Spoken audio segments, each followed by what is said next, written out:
নম্বর 5 নম্বর নির্বাচন বা কলকাতা টিভির অনির্বাণ চক্রবর্তী অর্থাৎ একেনবাবু এবারে সেকেন্ড বিগেস্ট হিট আফটার ধূমকেতু। এবং দেখুন, কোনো নায়িকা নেই সেই অর্থে, বিশাল কোনো নায়ক নেই, অনির্বাণ চক্রবর্তী তিনিই আছেন।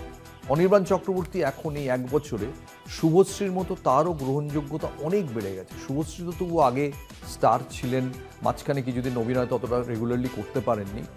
শুভশ্রী স্টার অলরেডি পরিচিত ছিলেন পশ্চিমবাংলার কাছে, কিন্তু একেনবাবু মানে অনির্বাণ চক্রবর্তী এখন একটা বিশাল ড্র। যে কোনো অনুষ্ঠানে যেতে হলে আপনি যদি অনির্বাণ চক্রবর্তীকে নিয়ে যান, ইকোনমি ক্লাস টিকিট দিলে হবে না, কিন্তু তাকে বিজনেস ক্লাস টিকিট দিতে হবে। কারণ তার শুধু কলকাতায় নয়, কলকাতার বাইরে এবং যেখানে বাঙালিরা থাকেন বিশ্বে, সেখানে তার পরিচিতি পৌঁছে গেছে এবং তাকে সবাই খুব ভালোবাসেন। খুব সেফ অভিনয় করেন, স্বার্থপরে আইনজীবীর রোলেও খুব ভালো করেছেন। পুরো বছরটা খুব স্টেডি গেছে এবং ধরে নেওয়া যায় তিনি থাকবেন। তাই একেনবাবুকে 5 নম্বরে রাখছে, অর্থাৎ অনির্বাণ চক্রবর্তীকে।